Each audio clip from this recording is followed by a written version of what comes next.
খড়গপুরের পর মেদিনীপুর ফের পুলিশকে হুঁশিয়ারি অগ্নিমিত্রা পাল।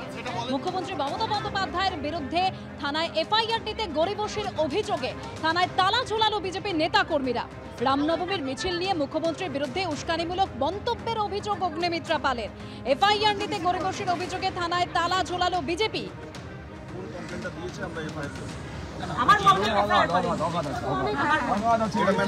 আমার কমপ্লেন এফআইআর করে এটা কিও কোথায় দেশে বগার কুচবিহার আইপিসি কিছু বলে যাবে কি বলে যেখানে দেশে বগার সেখানে কমপ্লেন এই বাবা এটা তো জেনারেল এটা তো জেনারেল আইপি জানে না কিছু জানে না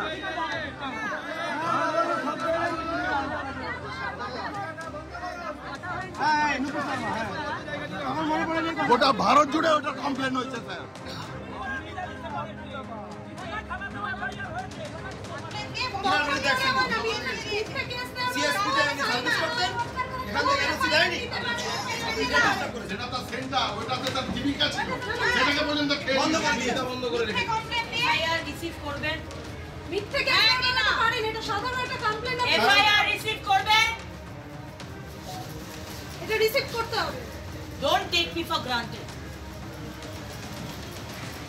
আপনি আমাকে ধন্য করছেন, ঠিক আছে না?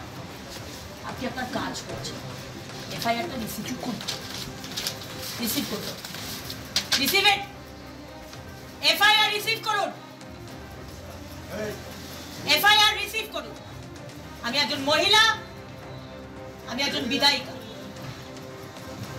এফআইআর রিসিভ করুন। আমি কমপ্লেন দিচ্ছি, আপনি বাধ্য আমার কমপ্লেন নিতে। আপনারা দেখুন পশ্চিমবঙ্গের অবস্থা দেখুন।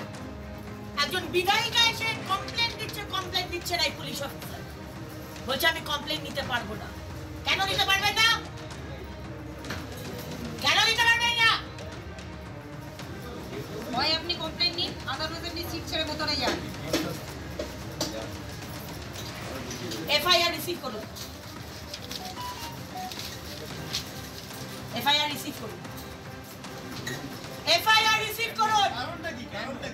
এফআইআর রিসিভ করুন।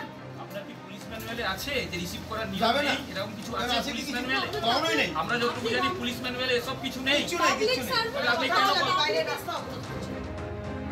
একদিকে লোকসভা ভোটকে কেন্দ্র করে যেরকম রাজ্য রাজনীতির পারদ চড়ছে, সেরকম পাল্লা দিয়ে বাড়ছে গরবও। তাই গরবের ছুটিও এগিয়ে আসছে। ইতিমধ্যেই এই নিয়ে খুব শীঘ্রই বিজ্ঞপ্তি প্রকাশ করতে চলেছে শিক্ষা দপ্তর।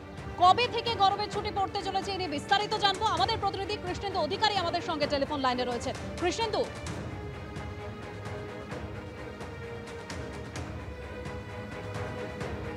আপনাদেরকে আরো একবার জানিয়ে রাখতে চাইবো, 22শে এপ্রিল থেকেই ছুটি পড়ছে সরকারি সাহায্যপ্রাপ্ত স্কুলগুলিতে, এরকমই সূত্র মারফত খবর পাওয়া যাচ্ছে।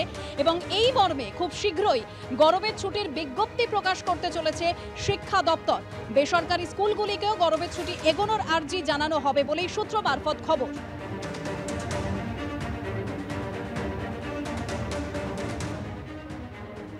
আরো বিস্তারিত জানবো, আমাদের প্রতিনিধি কৃষ্ণেন্দু অধিকারী আমাদের সঙ্গে টেলিফোন লাইনে রয়েছে। কৃষ্ণেন্দু, শিক্ষা দপ্তর সূত্রে আর কি খবর পাচ্ছ? গরম এবং তাপপ্রবাহ চলছে এবং সামনে ভোট, এই পরিপ্রেক্ষিতে তীব্র তাপ জন্য স্কুল শিক্ষা দপ্তরের সূত্রে যেটা জানা যাচ্ছে যে 22শে এপ্রিল থেকে গরমের ছুটি এগিয়ে আসছে। কদিন আগে 6ই মে থেকে ছুটি আগিয়ে আনা হয়েছিল, 12 দিন ছুটি বাড়ানো হয়েছিল। 6ই মে থেকে জুন পর্যন্ত গরমের ছুটি এগিয়ে আনা হয়েছিল এবং যে 3টে জেলায় প্রথম দফা নির্বাচন, সেই জেলাতেও ছুটি ঘোষণা করা হয়েছিল তার আগেও পরে। এখন সরকারি সূত্রে অর্থাৎ কৃষ্ণেন্দু, কদিন আগেই 12 দিন বাড়িয়ে গরমের ছুটি এগিয়ে আনা হয়েছিল 6ই মে, আর এবার 22শে এপ্রিল থেকে ছুটি পড়তে চলেছে সরকারি সাহায্যপ্রাপ্ত স্কুলগুলিতে।